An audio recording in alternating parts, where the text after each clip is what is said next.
이름으로 축원합니다. 아멘.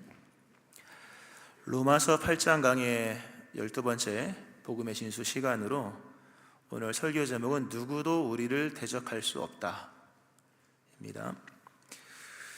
우리는 얼마나 불리한 상황에서도 이길 수 있을까?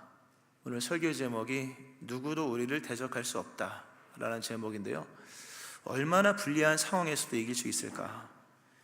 승리라고 하는 것은 아주 단순합니다. 쉬운 상대를 만나면 이기는 것이고, 버거운 상대를 만나면 힘겨운 것이고, 못 이길 상대를 만나면 지는 겁니다.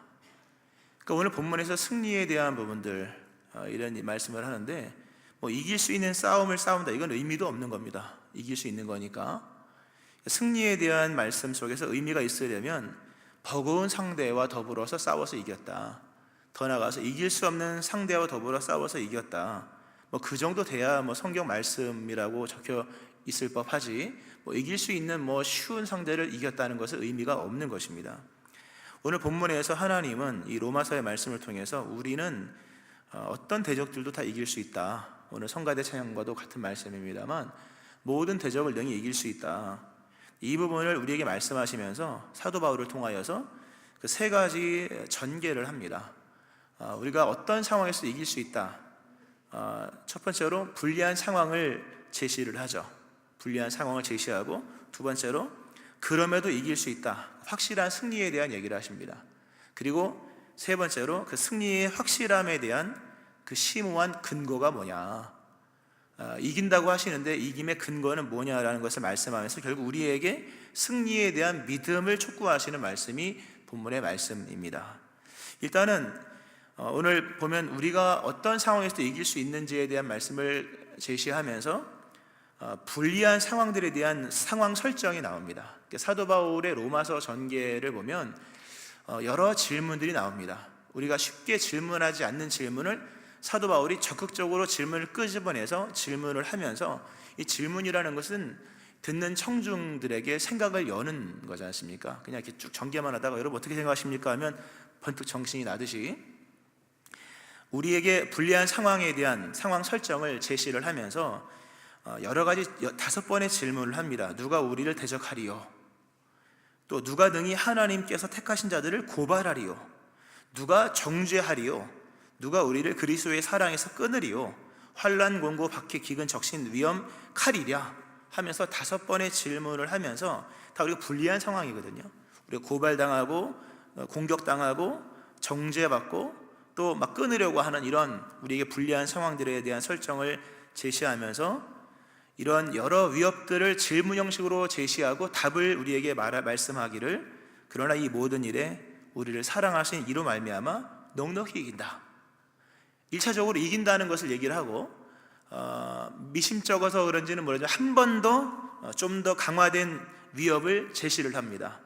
사망이나 생명이나 천사들이나 권세들이나 현재일, 장래일, 능력, 높음, 깊음, 다른 어떤 피조물이라도 우리를 우리 주 그리스도 예수 안에 있는 하나님의 사랑에서 끊을 수 없다고 선언을 하면서 굉장히 우리가 버거워하고 힘겨워하고 이길 수 없는 상황들을 제시를 하면서 그럼에도 우리는 이긴다. 다시 한번 얘기하는데 이긴다. 이렇게 8장 31절부터 내용이 전개가 되는 것을 볼 수가 있습니다. 자, 우리가 이긴다는 거죠. 이토록 불리한 상황들, 단어로서 열거하는 그 수많은 상황들 속에서도 우리 이긴다. 그러면 두 번째죠. 그 이기는 근거는 뭐냐? 무엇으로 이길 수 있냐? 그 근거가 무슨 근거냐라고 할 때 이길 수 있는 근거는 하나님께서 우리를 위하시기 때문이다. 하나님이 우리 편이기 때문이다. 시편 118편 말씀이죠. 여호와는 내 편이시라. 내가 두려워하지 아니하리니 사람이 내게 어찌할꼬. 내가 이길 수 있는 것은 대적이 약해서가 아니라 나를 돕는 분이 강하기 때문이야 라는 말씀을 하십니다. 지금 러시아와 우크라이나가 전쟁을 하는데요, 싸움은 결국 배후의 힘에 의해서 결정이 납니다. 지원받는 만큼이 힘입니다. 아무리 러시아 군대가 대단해도 뒤에서 보급이 끊기면요 다 죽는 겁니다. 싸움이 치열하고 대적이 대단한 것 같다 할지라도 우리의 싸움의 실력이라고 하는 것은 우리 개인의 실력이 아니라 지원받는 만큼이 곧 우리의 힘입니다. 결국 누가 우리를 지원하느냐에 따라서 우리는 이길 수도 있고 질 수도 있는 거예요. 어차피 이 대적은 우리의 힘으로 이길 수 있는 상대가 아니니까. 근데 누가 우리를 지원하시냐 할 때 하나님이 우리를 지원하신다. 하나님이 우리 편이다 라는 말씀. 그러므로 이긴다. 그러면 여기서 이제 그 오늘 본문이 만일 하나님이 우리를 위하시면 이라고 하지 않습니까? 이게 좀 가정법 같은 거잖아요. 근데 진짜 하나님이 우리를 위하시면 되는 것인데 하나님이 우리를 위하신다고 하는 증거가 뭐냐라고 하는 거예요. 아까 3단 논법으로 얘기한 것 같은 전개입니다. 우리를 하나님이 위하시면 이기는데 그럼 하나님이 우리를 위하신다는 증거는 뭐냐? 그것이 바로 자기 아들을 아끼지 아니하셨다라는 겁니다. 하나님께서 자기 아들을 아끼지 아니하시고 우리에게 주셨다는 사실이 하나님이 우리를 위하신다는 증거다 하면서 보다 상세하게 하나님이 자기 아들을 아끼지 아니하셨다. 이 아끼지 아니했다라고 하는 것은 용서하지 않았다, 또 아끼지 않았다라는 그런 의미입니다. 하나님께서 자기 아들을 아끼지 아니하시고 우리에게 주셨다. 좀 끊어서 볼까요? 하나님이 자기 아들을이라고 하는 좀 이 관계적인 표현을 씁니다. 그냥 예수님이 아니라 하나님이 예수님을 보냈다 이런 얘기가 아니라 관계적인 용어를 쓴 거잖아요. 자기 아들. 세상의 모든 것이 다 똑같죠. 알고 보면 일반이고 뭐 보편이고 그렇습니다. 여기 모이신 분들 다 똑같아요. 뭐 특별히 거기 의미가 없지 않습니까? 모두는 다 일반적이고 다 거기서 거기 보편적입니다만, 그러나 관계성 속으로 들어가면 그 누군가는 나에게 절대적인 존재가 있는 겁니다. 우리가 이렇게 수많은 사람들 오늘 만나고 있습니다만 다 거기서 거기에 관계는, 그러나 관계성 속으로 이렇게 혈연 이렇게 관계성 속으로 들어가면 절대적인 존재가 등장한다는 겁니다.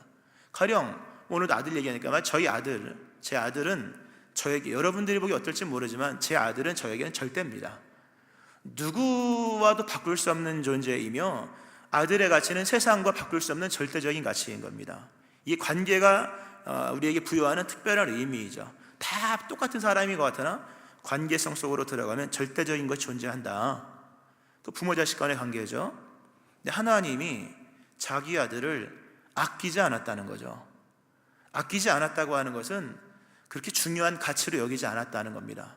자기 아들은 원래 절대 가치지 않습니까? 아들을 살려야죠. 근데 아들의 가치를 상대적인 가치로 여겼다. 무엇을 위하여? 우리를 양자 삼기 위하여, 우리를 하나님의 절대적인 존재로 만들기 위하여 하나님께서 자기와의 관계 속에서 절대적인 존재고 가치이신 예수님, 자기 아들을 내어주셨다는 거죠. 우리를 위하여 아끼지 아니하시고 내어주셨다. 얼마만큼 사랑하는지를 볼 수 있는 척도가 뭐냐면 얼마만큼의 것을 아끼냐.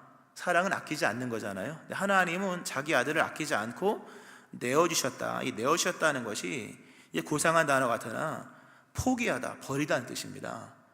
하나님이 자기 아들을 포기했다, 버렸다. 성경의 로마서에 예수는 우리가 범죄한 것 때문에 내줌이 되고 또한 우리를 의롭다 하시기 위하여 살아나셨다, 내줌이 되고 넘겨주셨다고 하는 거죠. 하나님이 우리를 넘겨주신, 우리를 위하여 자기 아들을 포기했다는 겁니다. 포기했다라는 것은 상당히 비관적인 얘기지 않습니까? 하나님이 자기 아들을 포기함으로 아들은 죽은 거잖아요. 예수님 죽으셨지 않습니까? 그리고 우리가 그 자리를 대신한 겁니다.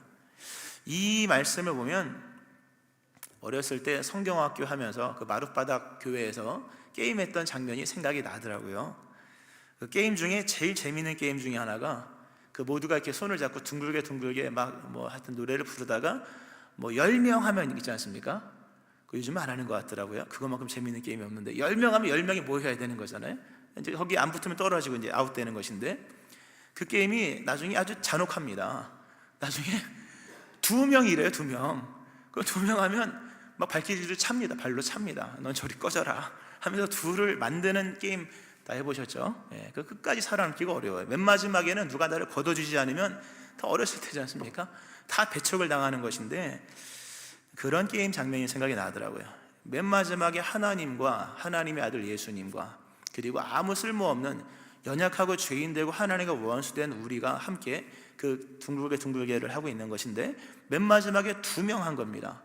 그걸 상식적으로 아버지가 아들을 챙겨야죠.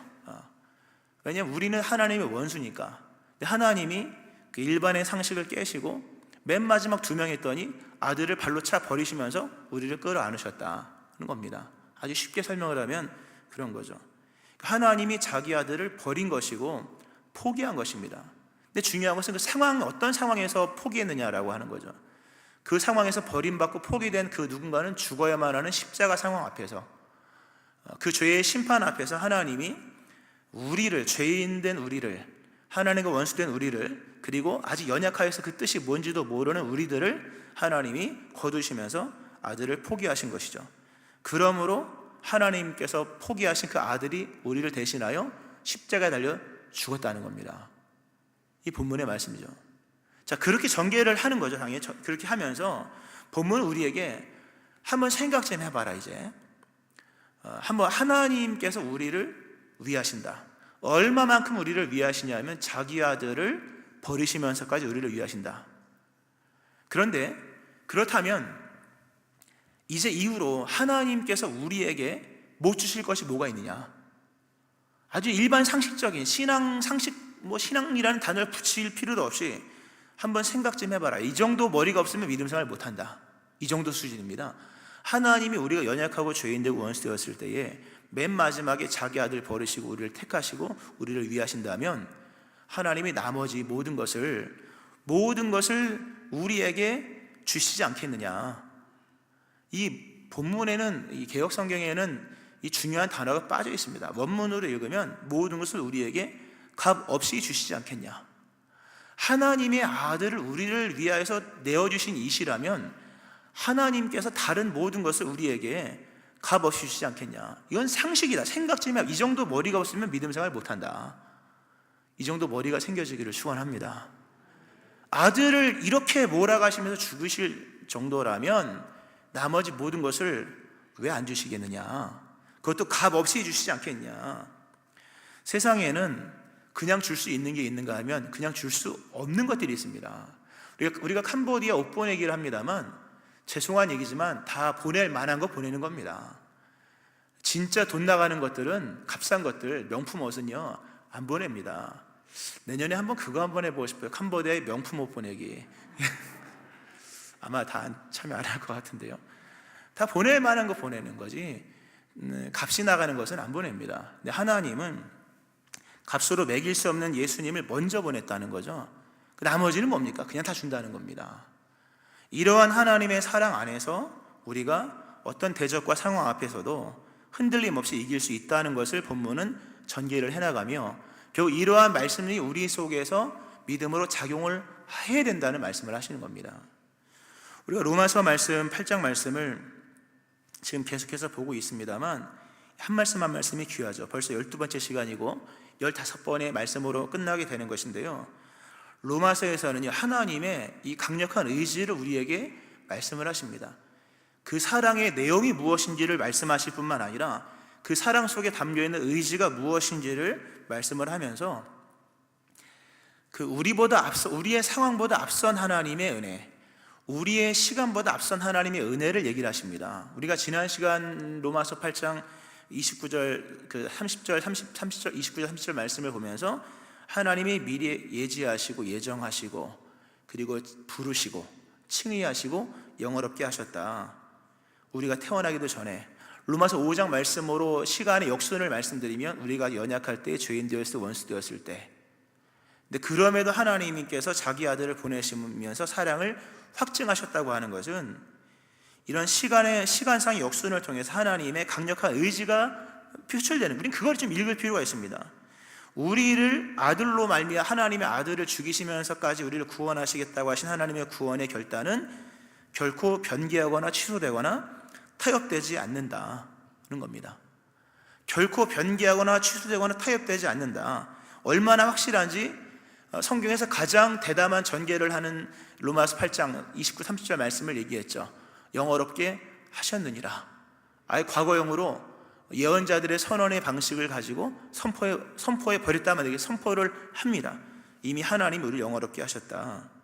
근데 중요한 건 이거죠. 하나님의 의지는 그렇게 확실하건만 우리의 살아가는 삶의 현실은 너무나도 쉽지 않다. 우리에게 승리의 운명은 정해진 것이나 우리의 현실은 녹록치 않다. 그러므로 믿음의 길을 가는 여정들은 믿음으로 살아가는 삶이지만 때로는 고난이요 인내요. 그러므로 믿음의 삶을 다른 말로 말하면 탄식이다. 기억이 나실 겁니다. 믿음의 삶은 믿습니다라는 믿습니다의 개념보다는 탄식에 가까운 고난으로서 점철된 인생이다. 그러니까 우리는 인생 속에서 끝도 없이 흔들린다고 하는 거죠. 흔들릴 때마다 하나님은 재차하시는 말씀이 우리는 흔들리지만 우리가 앞에서 봤던 것처럼 우리가 알거니와 하나님을 사랑하는 자 곧 그 뜻대로 부르심을 입은 자들에게는 모든 것이 합력과 선을 이루느니라. 하나님은 뜻을 정하셨으나 우리는 힘들고 어려워서 끊임없이 흔들리고 연약할 때가 있는데 하나님 하신 말씀이 사랑이 너희를 붙들고 있으니 걱정하지 마라. 아무도 믿음 생활에서 실패하지 않을 것이다. 모든 것은 내가 합력하여 선을 이룰 것이니 믿고 따라오라 말씀하시는 것입니다. 로마서 8장의 말씀이 그 부르심과 오늘의 현실 속에서 우리가 얼마나 힘듭니까? 믿음의 삶이 그렇게 만만한 건 아니지 않습니까? 삶 자체도 힘든데 거기에서 믿음을 제시하여 믿음의 바른 길을 간다고 하는 것은 얼마나 힘듭니까? 그러니까 우리는 거의 본성적으로 하나님 더 주세요, 더 주세요, 부족합니다, 연약합니다 라고 하고 있을 때 하나님 하신 말씀이 내가 너에게 준 그 아들, 그 예수 그리스도 십자가 그 사랑이면 충분하다. 내가 너에게 준 은혜는 충분하고도 남는다. 이것을 믿으라. 내가 너에게 준 아들을 너에게 제공해 준 이 은혜를 기억해봐라. 내가 너에게 준 이제까지 준 모든 은혜는 충분하고도 남는다. 그러므로 믿으라. 그러므로 여러분 보세요. 하나님의 메시지, 하나님의 의지와 하나님의 메시지 충분하다. 걱정하지 마라. 아무도 실패하지 않고 그렇게 하지도 않을 것이며 내가 합력하여 선을 이룰 것이다 말씀하시지만 여전히 우리에게는 알겠습니다라고 말하지만 마음이 뜨겁지가 않은 거예요. 왜 그런가 하면 말씀이 풀어지지 않았기 때문입니다. 엠마오로 가는 제자들이 예수님의 부활 소식을 들었어요. 그럼에 들었음에도 불구하고 엠마오로 낙향하는 모습으로 갔던 것은 이유는 한 가지, 말씀이 풀어지지 않았다. 나중에 예수님이 말씀을 풀어주시니까 말씀이 뜨거워서 되돌아가지 않습니까? 드디어 그들이 알고 있는 것들을 정확히 알게 되었을 때 마음이 뜨거워지면서 다시 예루살렘으로 돌아가서 주를 위한 삶을 살았던 내용을 보았듯이 우리가 하나님의 사랑을 지금까지 이게 쭉 들었습니다. 참 귀한 말씀을 들었는데요, 조금 더 하나님의 사랑이 우리 안에서 좀 풀어져야 됩니다. 좀 그 사랑을 풀고 말씀을 좀 맺으려고 하는데요, 이 본문 속에서 로마서 8장, 특히 이제 본문 31절부터 어찌 보면 우리의 삶의 치열한 현실에 대한 적용편으로서 대적들, 정죄, 고소, 여러 가지 위협들이 나오는데 본문 속에서 그럼에도 하나님의 사랑을 이긴다. 근데 하나님의 사랑이 뭐냐 할 때 그것은 일단 결론적인 얘기를 먼저 좀 드리고 이해를 좀 돕는다면 하나님께서 우리를 자신의 사랑으로 대상으로 삼으셨다. 하나님이 자신의 사랑의 대상을 우리로 삼으셨다라고 하는 겁니다. 이 로마서 8장에서 특히 오늘 본문 속에서 중요한 것은 하나님의 능력, 하나님의 역사, 하나님의 전능하심, 그거 중요하죠. 그러나 그 하나님에게 나라는 존재는 과연 어떤 존재인가라고 하는 겁니다. 이 중요한 얘기입니다. 하나님 능력 많으신 거 누가 모르겠습니까? 천지를 창조하셨는데. 중요한 그런 얘기가 아니라는 거죠. 믿음은 그분의 높고 위대하심을 내용을 찬양하는 그 안 돼요, 여러분. 주님의 높으심만 안다고 되는 것이 아니라 하나님이 그러한 분이시라면 과연 그분에게 나라는 존재는 어떤 존재입니까? 라는 이 부분에서 깨달아지는 것이 있어야 돼요. 우리 믿음의 그 성자들, 수도사들 이런 분들 있지 않습니까? 그런 분들의 기도 제목은 한 가지예요. 산에 들어가 3년 동안 기도했던 내용들을 책으로 읽어보면 하나님, 당신에게 나라는 존재는 어떤 존재입니까? 이 기도예요. 하나님이 어떤 분이신지를 알겠는데 그러면 당신에게 나라는 존재는 어떤 분입니까? 라고 하는 거예요. 그것을 우리가 알 때 그것이 우리의 진정한 노래가 되고 고백이 되고 믿음이 되어지는 것이다 라고 하는 거죠. 감사하게도 하나님의 사랑의 대상이 바로 나다. 하나님 당신은 전능하신데 당신에게 나라는 존재는 어떤 존재입니까? 물어봤을 때 하나님이 하신 말씀이 너는 내 사랑의 대상이다. 너는 나의 사랑의 대상이다. 거듭 말씀드립니다만 본문 로마서 8장, 로마서 전체가 마찬가지고요, 성경 전체가 마찬가지입니다만 오늘 본문에서 좀 좁혀서 하나님의 사랑을 말함이 아니라 그 사랑의 대상이 누구냐를 얘기하는 겁니다. 하나님이 자기 아들을 내어줬대요. 그거 참 감사한 얘기죠. 대단하신 분이죠. 그런데 누구에게 주었냐, 그 아들을 누구에게 제시했냐가 중요한 거예요. 여러분, 십자가 사건을 모르는 이가 누가 있겠습니까? 근데 그 누구를 위해 주셨냐 할 때 그 대상이 바로 나였다. 여기서 더 우리가 심오하게 들어가면 하나님의 사랑 이야기는 나를 빼놓고는 전개되지 않는다는 겁니다. 하나님의 사랑이라고 하는 것은 하나님에게 우리라고 하는 사랑의 대상을 빼놓고 하나님의 이야기는 성립되지 않는다. 굉장히 중요한 신앙의 상식이죠. 여러분, 사랑이라고 하는 것은요, 대상이 없으면 사랑이 아닙니다. 사랑은 대상을 빼놓고는 결단코 성립되지 않는, 홀로는 성립되지 않는 단어가 사랑입니다. 우리 고린도전서 13장을 보면 사랑의 얘기가 많이 나오죠. 우리가 많이 알고 외우는 말씀인데 거기 보면 사랑 아닌 것이 초반에 3가지가 나옵니다. 추상 명사로 등장하는 사랑은 사랑이 아니다. 대상이 없는 추상들은 사랑이 아니다. 3가지가 나오죠. 내가 사람의 방언과 천사의 말을 할지라도 사랑이 없으면 아무것도 아니에요. 예언하는 능력이 있어, 또 산을 옮길 만한 모든 믿음이 있을지라도 굉장한 능력이죠. 그러나 그것도 대상이 없으면 사랑이 아닙니다. 산을 옮기면 뭐 하겠습니까? 누구를 위해 옮겼냐가 중요한 것이지, 산을 옮기는 것 대단한 능력이지만, 능력이 될지 모르지만 사랑은 아니다. 천사의 말을 하고 방언한다 할지라도 대단히 뭡니까? 환상적이죠, 신비적이죠. 그러나 그 신비가 신비일 수 있고 대단한 것일 수 있어, 설령 믿음일 수 있을지라도 사랑은 아니다. 내가 내 몸을 불사르게 내어줄지라도 그것이 대상에 대한 것이 아니고 불특정한 것이라면 그것도 열정은 될 수 있어도 사랑은 아니다. 사랑이 뭐냐? 사랑은 오래 참고, 사랑은 온유하고, 사랑은 시기하지 않냐고, 자랑하지 않냐고, 교만하지 않고, 무례행치 않는다. 다 상대를 놓고 하는 것들이 사랑이다. 상대가 있는 상태에서 행하는 것들이 사랑이지, 사랑은 결코 혼자 자신을 신비로 또는 능력으로 또는 열정으로 치장하는 것들이 아니라고 하는 거예요.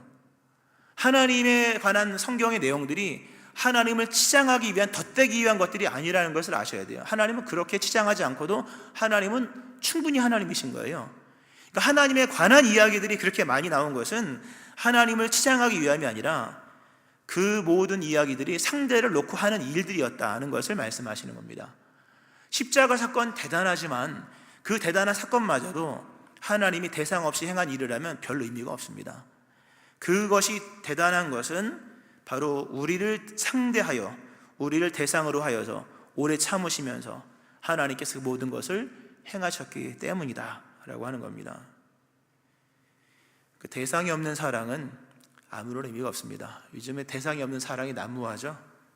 안 보이는 것 사랑하는 것, 민족과 열방을 사랑하는 것, 글쎄요, 보이는 옆에 사람을 사랑하셔야 됩니다. 집에 가서 아내를 사랑하고 남편을 사랑하고 보이는 옆에 사람을 사랑하는 것이 사랑이고, 예수님이 그러잖아요. 누가복음 10장에서 가서 너도 이와 같이 하라. 누가 우리 이웃입니까? 강도 받는 자의 비유에 대한 말씀을 하면서 가서 너도 이와 같이 하라는 것은 돈을 들여라, 동선을 만들라, 이런 게 아니라 그 말씀의 성립 조건이 되기 위해서는요, 그 한 가지가 절대적으로 필요한 거죠. 그 상대가 있어야 된다. 너도 상대가 있어야 된다. 제사장이 돈이 없었습니까? 레위가 돈이 없었습니까? 그 대상을 버렸다는 데서 그들은 자격이 없는 겁니다. 사랑이라고 하는 것은 대상을 찾는 데서부터 시작되는 것이다. 우리 하나님께서 우리에게 이 십자가 은총을 행하셨는데, 놀랍게도 대상을 먼저 정해놓으시고 우리를 예지하시고 예정하시고 우리를 부르시고 칭의하시기 위한 사건으로서 예수님이 자기 아들을 내어주셨다고 하는 겁니다. 그러므로 그 사랑이 실로 위대한 겁니다. 할렐루야. 하나님의 사랑이 사랑의 이유는 그분이 적어도 나의 세계 속에서 나를 불렀기 때문인 거예요. 만약 그분이 우리를 부르지 않았다면 그 위대하신 능력이 될 수는 있어도 나에게는 별로 사랑이 될 수는 없는 겁니다. 십자가로 보이신 하나님의 사랑 참 대단한 것이요, 우리를 위해 찾아온 사랑이요, 우리를 놓치지 않는 사랑이요, 예수님 혼자 이기게 하신 것이 아니라 우리가 그분과 함께 죽은 거잖아요. 예수님 혼자 부활하게 하신 것이 아니라 나를 이기게 하시는 사랑이요, 예수님 혼자 부활하게 하심이 아니라 나를 부활하게 하시는 사랑이요, 이게 하나님께서 성경을 통해서 우리에게 말씀하시는 사랑의 메시지라고 하는 겁니다. 말씀을 좀 맺으면요, 사랑은 운명을 나누는 연합입니다. 운명을 나누는 연합. 하나님은 그리스도 예수의 십자가 안에서 나를 결속시켰습니다. 나중에 보면 끊을 수 없으리라. 이 뭡니까? 결속시켰다. 무엇으로? 십자가의 사랑 안에. 그러니까 하나님과 우리의 연합 사이에는요, 십자가라는 것이 있다는 것을 기억하셔야 됩니다. 자기 아들을 아끼지 아니하시고 내어주신 그 하나님의 그 십자가 사건 안에서 하나님께서 우리를 묶지 못할 영역들은 존재하지 않는다는 겁니다. 그것이 대적 앞에서든, 그것이 고발자 앞에서든, 그것이 어떤 일들 앞에서든, 어떤 상황이든 간에 이미 하나님은 십자가 그 안에서 그리스도 예수를 내어주시는 그 십자가의 은총 속에서 하나님과 우리를 묶었다. 다른 말로 사랑의 대상으로 삼으셨다. 그 사랑의 대상을 바꾸지 않으신다. 그러므로 보세요, 이제 우리가 이 일에 대해서 무슨 말을 해야 될 것입니까? 오늘 성경 말씀, 그런즉 이 일에 대해 우리가 무슨 말을 할 것인가? 하나님이 이토록 우리를 위하신다면 특별히 대적 앞에서 우리가 무슨 말을 해야 될 것이냐라고 하는 거예요. 다윗이 엘라 골짜기에서 골리앗 앞에서 말했던 것을 기억하셔야 됩니다. 돌멩이 던진 게 대단한 게 아니라 그가 무슨 말을 했는지가 대단한 거예요. 사무엘상에 나와 있는 말씀은 이제 우리가 수많은 인생의 대적들, 인생의 사단과의 싸움에서 뒷부분에 가면 정죄도 있고 여러 가지 있으나 그건 다음 주에 볼 내용이고요. 이 수많은 여러 정황들, 마귀 앞에서 또 우리의 여러 씨름과 싸워서 이겨야만 하는 일들 앞에서 이제 우리가 무슨 이야기를 할 수 있느냐라고 하는 겁니다. 하나님께서 예수 십자가로 우리를 자신과 묶으셨으니 이제 누구도 우리를 대적할 수 없다. 누구도 우리를 대적할 수 없다. 우리가 그리스도 예수와 함께 있는 한 누구도 우리를 대적할 수 없습니다. 이 믿음이 여러분 가운데 충만하기를 주의 이름으로 축원합니다. 아멘. 기도하겠습니다.